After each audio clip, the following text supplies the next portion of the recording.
Vamos a hablar un poco de historia. Bueno, eh, como habíamos dicho anteriormente, los primeros en hablar de toxicología son los recolectores, porque tienen que investigar qué se puede comer y qué no se puede comer. Incluso qué se puede tocar y qué no, porque hay muchas plantas que son tóxicas al contacto. Entonces ellos son los primeros que definen lo que es tóxico y lo que no, pero pasan su conocimiento de una manera oral, porque no había escritura. En cuanto se empieza a desarrollar la escritura, tenemos la primera referencia a la toxicología, que es en el 1500 antes de Cristo, en el papiro de Evers. Ahí se empiezan a hablar de sustancias químicas que funcionan como tóxicos. De hecho, una de las primeras que aparecen es la cicuta o acónito, que es una planta europea muy tóxica, que no sería un xenobiótico, sería una toxina porque está producida por la planta. Sería una toxina producida por la planta. Ok. Sí, pues una plantotoxina o algo así. Eh, También el opio. El opio también es producida por una planta, por la amapola. Entonces ahí vamos a tener las primeros venenos como tales. ¿Por qué? Porque todavía no se desarrolla la química como tal para hacer las mezclas de venenos. Entonces los venenos se extraían de organismos. Entonces propiamente eran toxinas. Y ahora sí, los primeros agentes xenobióticos son los metales. El plomo, como ya sabemos, súper tóxico. El cobre también es tóxico. Y este cuyo símbolo es CCB. Entonces, otra de sus participaciones es que me digan qué elemento tiene como símbolo SB. Entonces, ya tenemos tres participaciones por ahí que pueden ir poniendo en los comentarios. Los primeros que vean el video. Pero bueno, después en el 850 a.C., Homero, en sus obras, la Ilíada y la Odisea, nos habla de que Ulises, uno de los héroes, sumergía las flechas en venenos para acabar con sus enemigos. Esta cita es un poco incierta porque todavía no conocemos del todo la veracidad de los relatos, pero bueno, Homero fue historiador, así que no tenemos mucho para dudar de él, aunque las hazañas de Homero y de Ulises, digo, de Ulises y de Odiseo son bastante grandiosas, pero bueno, el caso es que si él lo menciona es porque seguramente se hacía de una costumbre en los ejércitos. Ya para el 370, 286, Teofrasto, que era estudiante de Aristóteles, de hecho Aristóteles es el primero que fundamenta toda una teoría química, pero él hablaba de los cuatro elementos, el aire, la tierra, el agua y el fuego. Su alumno es el primero que hace una recopilación de las plantas venenosas, le llama Historia Plantarum. No solamente hablaba de plantas venenosas, hablaba de muchas plantas, de para lo que servían estas plantas, pero muchas de las utilidades eran netamente tóxicas.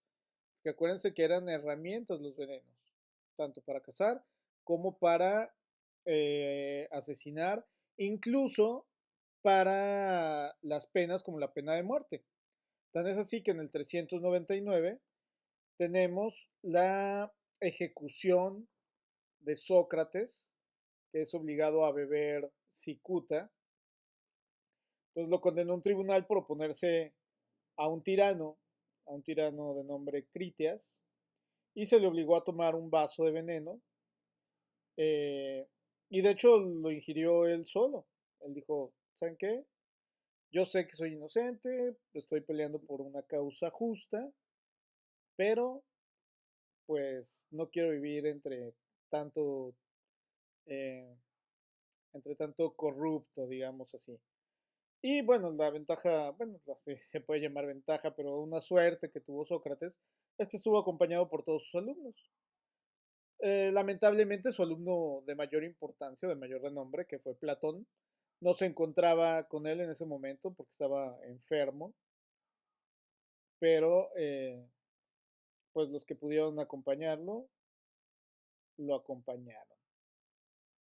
Entonces, el Sócrates pereció tras tomar una copa de cicuta. Lo acusaban por corromper a la juventud, pero pues eso no era cierto. Al contrario, la educaba.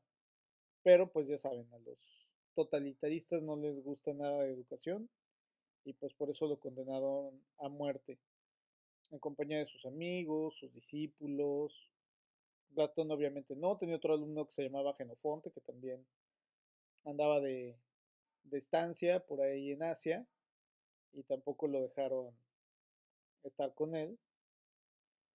Pero bueno, entonces se bebió el veneno. De hecho, eh, Platón escribe, que no estaba ahí presente, pero de acuerdo con los testigos, pues todavía le dio tiempo a Sócrates de aventarse ahí un discurso antes de caer muerto, pero pues es una pena un tanto fuerte. Eh, de hecho, en su discurso, Platón llama al veneno fármacon. Eso nos hace referencia a lo que hablábamos al principio, la farmacología y la toxicología. Entonces, fármacon en griego también es veneno. Es una palabra ambivalente, veneno o cura. De hecho, la misma cicuta se utilizaba para hacer curaciones, eh, mezclada con otros polvos, se utilizaba en cirugías, pero bueno, la muerte por cicuta va directo al sistema nervioso central, surgen temblores, parálisis, neuralgias, dolores de cabeza, delirios, alucinaciones, convulsiones. De hecho, antes de morir, Sócrates se convulsó y después dijo así como que, "Ugh", y ya se murió. Entonces es una muerte bastante fea. Se paralizan los pulmones, se produce asfixia y todo esto sin que se pierda la conciencia, aun cuando hay daño neuronal. Entonces el que se muere está ahí todo presente. Bueno, eh, también la cicuta ocasiona una enfermedad, si se da en cantidades menores, que es la rabdomiolisis. La rabdomiolisis es una ruptura de los músculos, de las células musculares, y se libera una toxina, y esa toxina va directo a los riñones y provoca un daño renal. Entonces, si no te mueres por el daño neuronal, pues te mueres por el daño renal. Entonces, también la cicuta se puede administrar en pequeñas dosis y el enfermo pues parece que tiene una disfunción renal, o sea, que tiene una falla, que puede ser una falla por la mala alimentación, una falla por no tomar agua, y se confunde, entonces también pues se utilizaba mucho para el homicidio. Y otra cosa es que el Hemlock, ¿han escuchado hablar de la serie Hemlock Grove? Chequenla. Hemlock es la palabra inglesa para cicuta y tan era utilizada para matar la cicuta que ahora Hemlock se utiliza para referirse al suicidio asistido. ¿Por qué? Porque te administran una sustancia para que te mueras. Bueno, otro antecedente histórico es el de Demóstenes, que, bueno, suicidio voluntario, así se le menciona, pero pues es suicidio. Demóstenes era perseguido político y lo querían atrapar vivo porque querían hacer un ejemplo con él. Entonces, Demóstenes pensaba que lo iban a torturar, o sea, algo muy feo, y no quería. Entonces, escondía, como Demóstenes escribía discursos políticos bastante agresivos, pues ya se la solía, entonces tenía escondido en su pluma una dosis de cicuta. Y cuando, bueno, no recuerdo quién era el político que lo mandó a atrapar, dijo, este me lo traen vivo, por favor. Entonces fueron todos y ya lo tenían sitiado en su estudio y les dijo, sí, sí, ahorita salgo, espérenme tantito. Y se suicidó, se echó la cicuta. Y ya cuando entraron por él ya estaba muerto, entonces no le dio el placer al tirano que lo quería de agarrarlo vivo.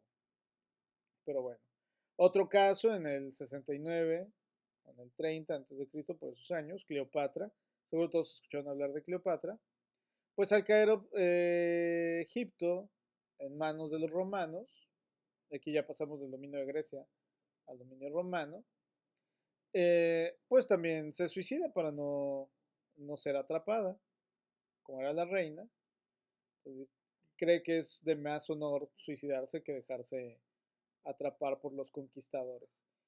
Y se deja picar por una serpiente conocida como áspid, muy venenosa, y pues muere por una toxina. Si se fijan, hemos hablado de puras toxinas más que de xenobióticos en esta historia de la toxicología.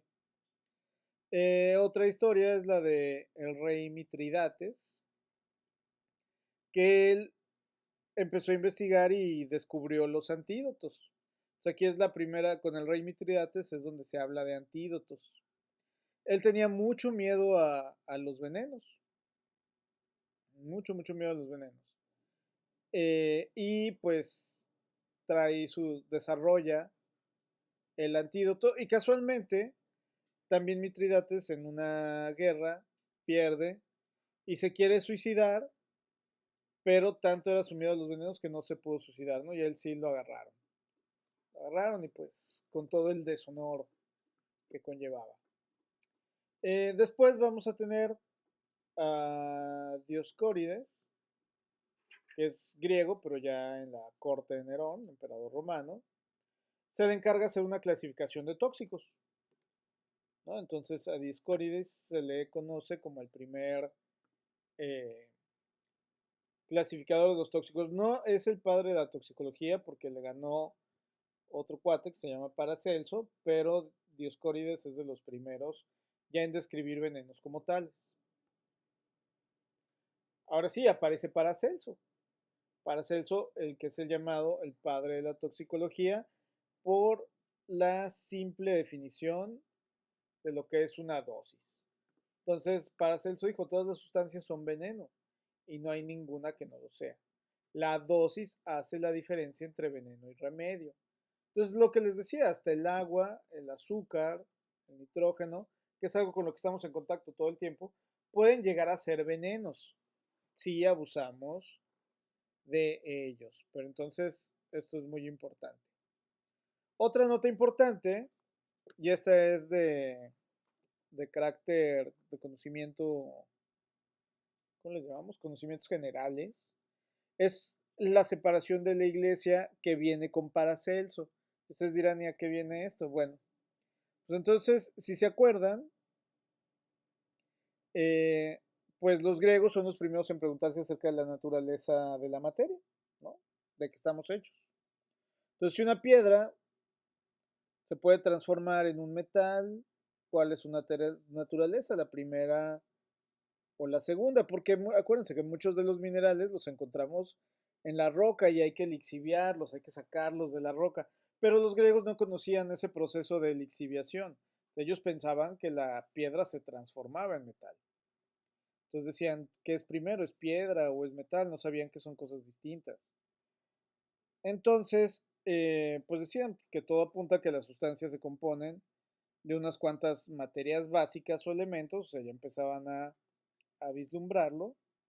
Y Aristóteles pensó en cuatro.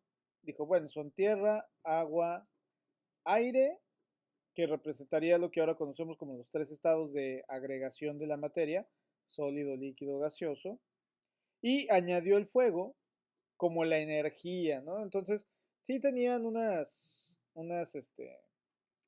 nociones, y esa es la noción que agarró la iglesia para hablar de la química, ¿no? Entonces, de hecho, el primer alquimista importante que se reconoce se llama Alberto Magno, y Alberto Magno fue el maestro de un super teólogo de la iglesia, que es Tomás de Aquino.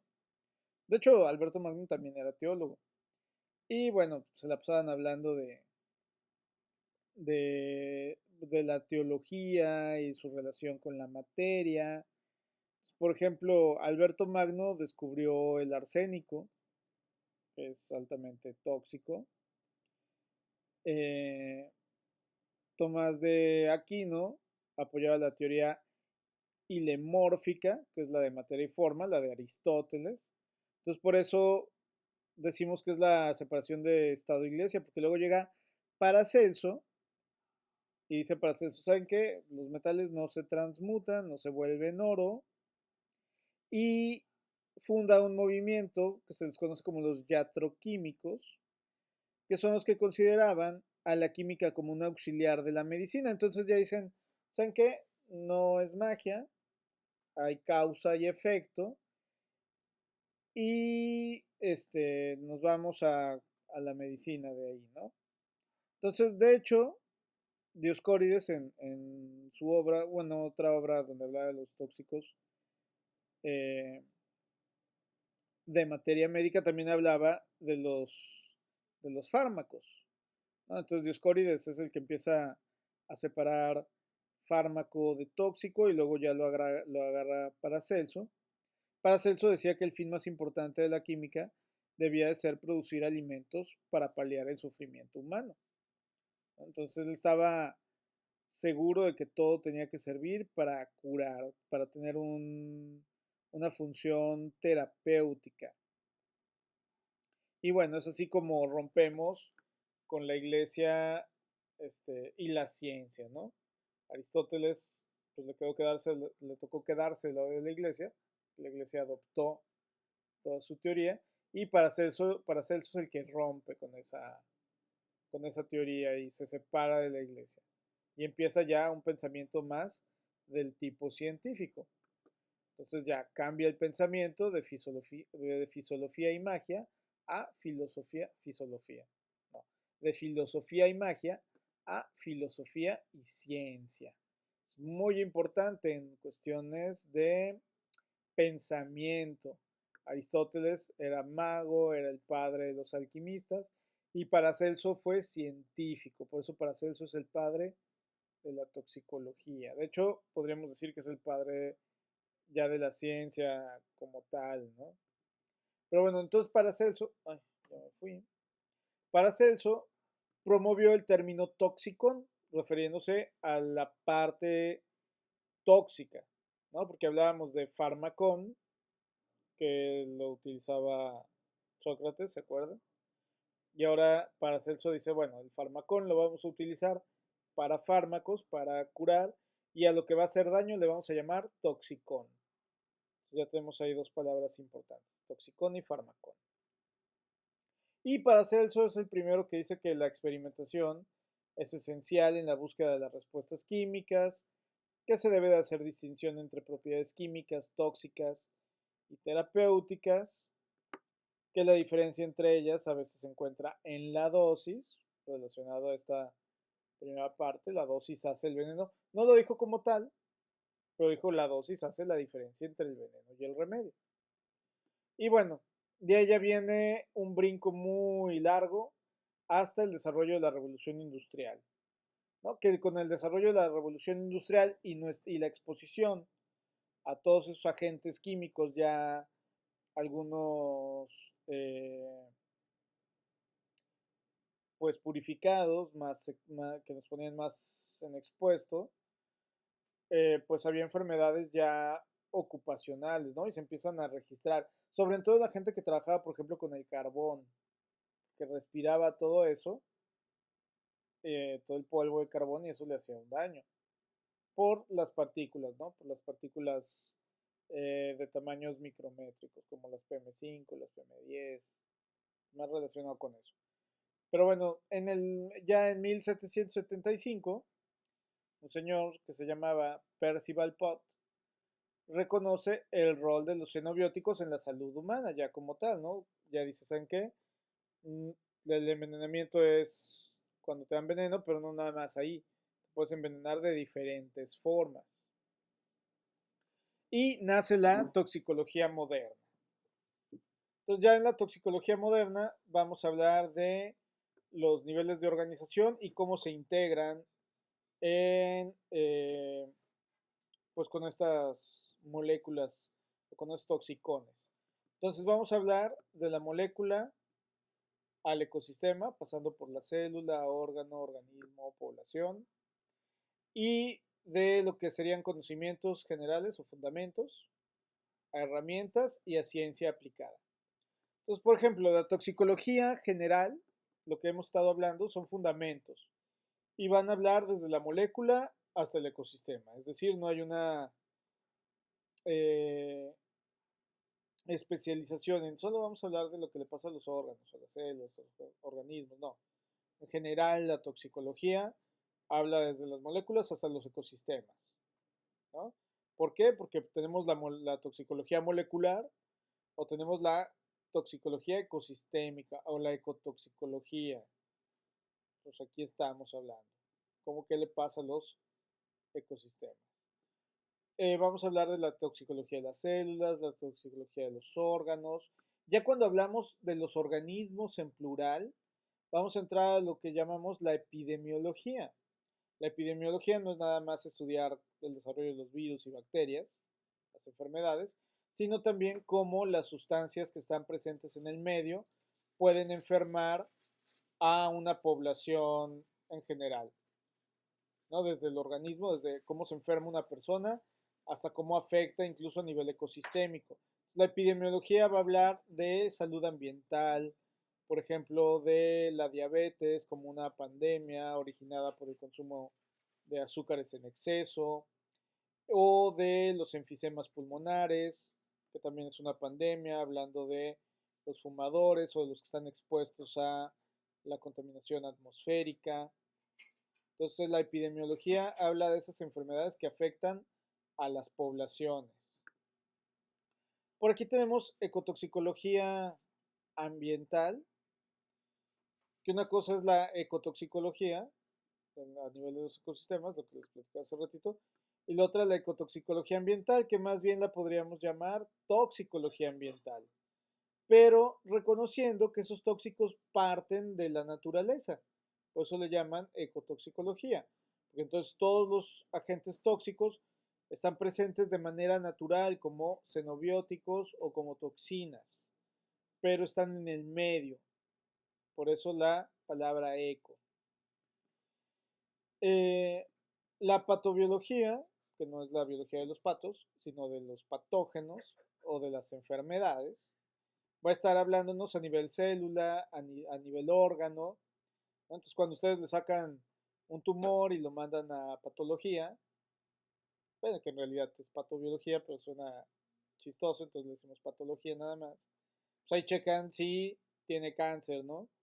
Si tiene cáncer a nivel de células o tiene cáncer a nivel de órganos. Entonces es lo que se encarga la patología.